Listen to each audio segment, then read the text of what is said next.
Hello friends, welcome to the channel. நம்ம இன்றைக்கி பார்க்க போகிறது அட்டாமிக் மாஸ் பற்றி. ஸோ ஃபஸ்ட் டைம் நீங்கள் சேனலுக்கு வரீங்கன்னா சப்ஸ்கிரைப் பண்ணிக்கோங்க, பெல் ஐக்கானே கிளிக் பண்ணிக்கோங்க. வாங்க சேனலுக்குள்ளே போகலாம். ஓகே, இன்றைக்கி நம்ம டாபிக் என்னென்னா அட்டாமிக் மாஸ். அட்டாமிக் மாஸ்னால் நம்ம என்னென்னு பார்க்க போகிறோம். அட்டாமிக் மாஸை அக்யூரேட்டாக கண்டுபிடிச்சது ஏன்னு பார்ப்போம். அதுக்கப்புறம் அதோட சிம்பிள்ஸை கரெக்ட் பண்ணது யாருன்னு பார்ப்போம். அது ஒரு இன்ஸ்டிடியூட் இருக்குது, அது யார் பண்ணான்னு பார்ப்போம். அட்டாமிக் மாஸ், நம்மளுக்கு மாஸ்னால் தெரியும், ஒரு பாடியோட வெயிட்டேஜ் தான் நம்ம மாஸ்ன்னு சொல்லுவோம். அதுவே அட்டாமிக் மாஸ்னால் உங்களுக்கு நான் எக்ஸாம்பிள் கொடுத்தே சொல்கிறேன். அட்டாமிக் மாஸ்னால் இப்போ உங்கள்கிட்ட ஒரு மூட்டை இருக்குது, அந்த மூட்டையில் ஒன்றுமே இல்லை, எம்டி. இன்னொன்றில் பார்த்திங்கன்னா அதே மூட்டை இருக்குது, அந்த மூட்டை ஃபுல்லாக தங்கமாக இருக்குது. ஸோ இது வந்து ஒரு 100 kgன்னு வச்சுக்கலாம். இது 100 kg. இது வந்து ஒரு பாயிண்ட் சம்திங் kg, 0.10 kg அந்த மாதிரி ஏதாவது வச்சுக்கலாம். ஸோ இது மாதிரி தான் ஆட்டமோட ஸ்ட்ரக்சரு எப்படி இருக்கும். இது நியூக்ளியஸ். ஆட்டமை சுற்றி இப்படி எலக்ட்ரான்ஸ் இருக்கும், ப்ரோட்டான்ஸ் வந்து சென்டரில் இருக்கும். ஸோ நியூக்ளியஸ்குள்ளே தான் ப்ரோட்டானும் இருக்கும், அதுக்கப்புறம் நியூட்ரானும் இருக்கும். இது வந்து எலக்ட்ரான். ஸோ இந்த ஆட்டமை ஃபில் பண்ணுறதுக்கு ப்ரோட்டான், எலக்ட்ரான், நியூட்ரான் தேவை. நான் அவங்களுக்கு சொன்ன மாதிரி அந்த பேக் நான் அவங்கள்ட்ட சொன்னேன், அந்த பேக்கில் வந்து நம்ம தங்கத்தை நிரப்புறோம்னு சொல்லிட்டு. அதே மாதிரி தான் ஆட்டம். இது ஆட்டமோட நியூக்ளியஸ். ஆட்டமோட நியூக்ளியஸில் ப்ரோட்டான், நியூட்ரான் மற்றும் எலக்ட்ரான் இது எல்லாத்தையும் ஆட் பண்ணுறது தான் அட்டாமிக் மாஸ்ன்னு சொல்கிறாங்க. அட்டாமிக் மாஸ்னால் உங்களுக்கு என்னென்னு புரிஞ்சிருக்குன்னு நினைக்கிறேன். வாங்க போவோம். அடுத்து இதுதான் ஆட்டமோட ஸ்ட்ரக்சர். ஆட்டம்னா நம்மளுக்கு என்ன முதல்ல தெரியணும். ஆட்டம்னா என்ன? நம்ம ஒரு பார்ட்டிக்கலை செப்பரேட் பண்ணிட்டே போயிட்டு இருந்தோம்னா அந்த ஃபைனஸ்ட் பார்ட்டிக்கலை தான் ஆட்டம் சொல்லுவாங்க. எந்த பார்ட்டிக்கலாகவே இருந்தாலும் சரி, நான் ஒரு கண்ணாடி எடுத்துக்கிறேன், அந்த கண்ணாடியை உடைச்சா அது சில பீசஸ் ஆகுது, அது இன்னும் உடைக்கிறேன், இன்னும் சில பீசஸ் ஆகுது, இன்னும் உடச்சிக்கிட்டே போயிட்டே இருக்கேன். கண்ணுக்கே தெரியாத அளவுக்கு அவ்வளோ பீஸ், சின்ன மைனூட் பீஸ் ஆயிடுச்சு. இன்னும் உடச்சிக்கிட்டே போயிட்டே இருக்கேன், கண் ரொம்ப சின்னதாகிடுச்சு. அதுக்கப்புறம் நான் அந்த பார்ட்டிகல்ஸ்லாம் எடுத்து மிஷினில் போட்டுடுறேன். மிஷினில் போட்டு இன்னும் பிரேக் பண்ணுறேன். பிரேக் பண்ண போது அது ரொம்ப ஃபைனஸ்ட் பார்ட்டிக்கல் ஆகுது. அந்த ஃபைனஸ்ட் பார்ட்டிக்கலை தான் நம்ம ஆட்டம்னு சொல்கிறோம். ஆட்டமில் நான் சொன்ன மாதிரி இது எலக்ட்ரான், இது நியூக்ளியஸ். நான் மென்ஷன் பண்ணியிருக்கேன் பாருங்கள். சொன்ன மாதிரி இது எல்லாம் நியூக்ளியஸ். இந்த ப்ளூ கலரில் இருக்கிறது வந்து புரோட்டான், இந்த ரெட் கலர் இருக்கிறது வந்து நியூட்ரான். எலக்ட்ரான் வந்து இந்த இருக்குது, இந்த பாருங்கள், இதெல்லாம் எலக்ட்ரான்ஸ். இந்த ப்ளூ கலரில் இதை சின்னதாக இருக்குது, இதெல்லாம் எலக்ட்ரான்ஸ். எலக்ட்ரான்ஸ் வந்து நெகட்டிவ் சார்ஜு. அதே மாதிரி புரோட்டான் வந்து பாசிட்டிவ் சார்ஜு. அதே மாதிரி நியூட்ரானுக்கு என்ன சார்ஜ்னு நீங்கள் கேட்கலாம், பட் நியூட்ரானுக்கு சார்ஜே கிடையாது. ஸோ நான் சொன்ன மாதிரி அக்யூரேட்டாக அட்டாமிக் மாஸ் கண்டுபிடிச்சது 2 பேர். அவங்க 2 பேர் இந்த 2 பேர் தான். இவங்க பேர் ஜே தாம்சன், இவர் பேர் ரதர்ஃபோர்ட். ஜே தாம்சனை பற்றி சொல்லணுன்னா அவர் வந்து ஃபஸ்ட்டு எக்ஸ்பெரிமெண்ட் பண்ணதே அவர் தான். ஆட்டம் எப்படி வந்தது, அட்டாமிக் மாஸ்லாம் எப்படி வந்ததுன்னு சொன்னதே அவர் தான். ஏன்னா புரோட்டான் கண்டுபிடிச்சது அவர் தான், எக்ஸாக்ட் புரோட்டான். ரதர்ஃபோர்டு தான் வந்து மொத்தம் ஆட்டமை கண்டுபிடிச்சார், டோட்டலாக ஸ்ட்ரக்சர்லேருந்து எல்லாம் வந்து கண்டுபிடிச்சார். ஜே தாம்சன் என்ன பண்ணார்னா, ஜே தாம்சன் என்னென்னா ஒரு வந்து வாட்டர் மெலன் எடுத்துக்கிட்டார். அந்த வாட்டர் மெலனில் நடுவில் இருக்க அந்த சீட்ஸ் இருக்கும், அந்த சீட்ஸை வந்து அவர் எலக்ட்ரான் சொன்னார். அந்த ரெட் கலரில் இருக்கிறத வந்து அவர் புரோட்டான் சொன்னார். சுற்றி அவுட்டர் லேயரை நியூக்ளியஸ்ன்னு சொன்னார் அவர். அதே மாதிரி ப்ளம் புட்டிங் இருக்கும், ப்ளம் புட்டிங்கே அப்படி தான் சொன்னார். ப்ளம் புட்டிங்கில் சீட்ஸ் இருக்கும், அந்த சீட்ஸ்லாம் அவர் எலக்ட்ரான் சொன்னார். அந்த உள்ள லேயர்ஸை வந்து புரோட்டான் சொன்னார். மீதி இங்கிட்டு வந்து க்ரீன் கலர் லேயர்ஸ் இருக்கும், அதை வந்து நியூட்ரான் சொன்னார். இது டோட்டலாக நியூக்ளியஸ்ன்னு சொன்னார். இதை வச்சு தான் அவரோட ஆட்டம் இருந்தது. யாரோட ஜே தாம்சனுக்கு வந்து 2 விதமாக டிஃபைன் பண்ணார். ஒன்று வாட்டர் மெலன் வச்சு, இன்னொரு ப்ளம் புட்டிங்கை வச்சு.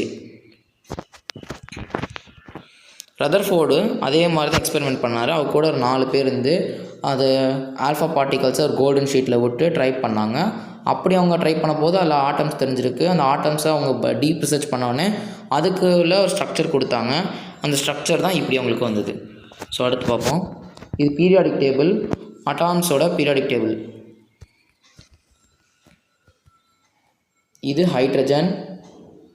ஆக்சுவலாக சொல்லப்போனால் ஸ்டெப் பை ஸ்டெப்பாக சொல்லணும். Hydrogen, helium, lithium, beryllium, boron, அந்த மாதிரி வரும் நிறையா.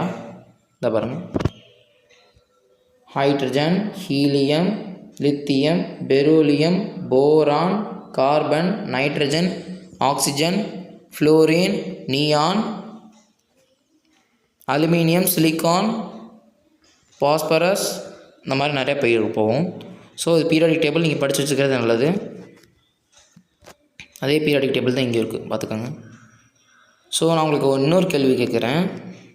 நீங்கள் டிஸ்கிரிப்ஷனில் சொல்லுங்கள் எது வந்து ஹையஸ்ட் அட்டாமிக் மாஸ் உள்ளதுன்ட்டு. நான் சொன்ன மாதிரி பார்ட்டிகல்ஸ் இருக்குது. பார்ட்டிகல்ஸில் ப்ரோட்டானுக்கு வந்து சார்ஜ், எலக்ட்ரிக் சார்ஜ் வந்து +1 இருக்கும். மாசஸ் வந்து ரிலேட்டிவாக 1 இருக்கும். அதுக்கப்புறம் லொக்கேஷன் வந்து நியூக்ளியஸ்குள்ளே இருக்கும். அதே மாதிரி நியூட்ரானுக்கு வந்து நோ சார்ஜ்னு சொன்னேன். அதே மாதிரி 0ல் இருக்குது. மாஸ் அதுக்கு 1 தான் இருக்கும், அதுவும் நியூக்ளியஸில் தான் இருக்கும். எலக்ட்ரானும் அதே மாதிரி தான். எலக்ட்ரானுக்கு வந்து நெகட்டிவில் இருக்குன்னு சொன்னேன். அதே மாதிரி -1 இருக்குது. அதோட மாஸ் வந்து ரொம்ப சின்னதாக இருக்கும் ப்ரோட்டானோட நியூட்ரானோட. ஸோ அது 1/1800. இந்த கான்செப்ட் என்னென்னா IUASன்னு ஒரு இன்ஸ்டிடியூட் இருந்திருக்கு. இருங்க, IUASன்ட்டு இது எப்போனா 1911. இவங்க என்னென்னா இவங்களும் கெமிஸ்ட்ரியை பார்த்து ரிசர்ச் பண்ணவங்க தான். இவங்களும் கெமிஸ்ட்ரியை பார்த்து ரிசர்ச் பண்ணாங்க. இப்போ 1911 இவங்க பேர் IUAS.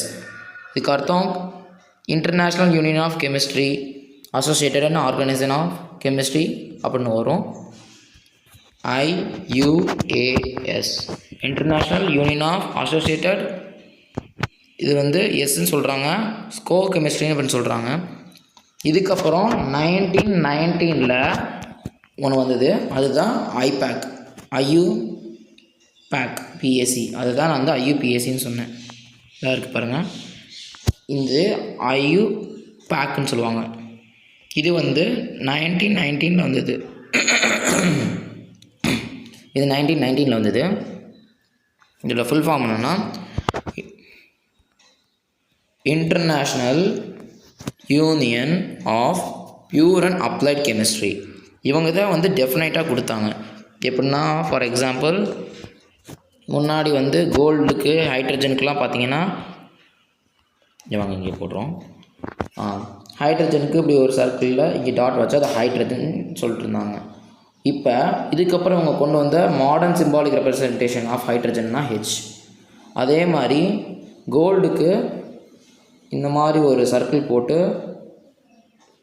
நடுவில் ஒரு டாட் வச்சிடுறாங்க. இதை கோல்டோட ரெப்ரசன்டேஷன் சொல்கிறாங்க. இப்படி இருக்குது, இதை கோல்டுன்றாங்க. ஆக்சுவலாக இப்போ கோல்டுக்கு வந்து மாற்றிட்டாங்க, அதான் மாடர்ன் சிம்பாலிக் ரெப்ரசன்டேஷன் AUன்ட்டு. அதே மாதிரி எல்லாத்துக்கும் அலுமினியம் இப்படி பார்த்தீங்கன்னா கோடு மட்டும் இருக்கும். இப்போ என்னன்னா அது A எல்லாம் மாற்றிட்டாங்க. ஸோ இப்போ எல்லாமே அல்ஃபபெட்டிக்காக மாற்றிட்டாங்க. ஹைட்ரஜனுக்கு H, ஹீலியமுக்கு HI, பெரிலியமுக்கு BE, சோடியமுக்கு NA,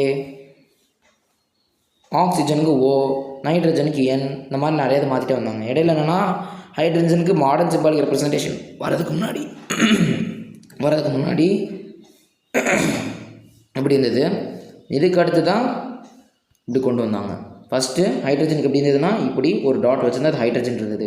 இதுக்கு அடுத்து எப்படி கொண்டு வந்தாங்க, ஃபைனலாக இப்படி கொண்டு வந்துதான். இது கொண்டு வந்தது IUPAC தான் கொண்டு வந்தாங்க. IUPACனா international union of pure and applied chemistry. இதெல்லாம் வந்து அவங்க காம்பினேஷன் ஆஃப் ரிசர்ச் பண்ணதை நான் ஒரு ஃபோட்டோ எடுத்து காமிச்சிருக்கேன். So thank you. சப்ஸ்கிரைப் பண்ணுங்கள், பெல் ஐக்கானை கிளிக் பண்ணுங்கள். புது வியூவர்ஸ் உங்கள் ஃப்ரெண்ட்ஸ்கிட்ட சொல்லி நம்ம சேனலை கொஞ்சம் ரெக்கமெண்ட் பண்ணுங்கள். தேங்க்யூ.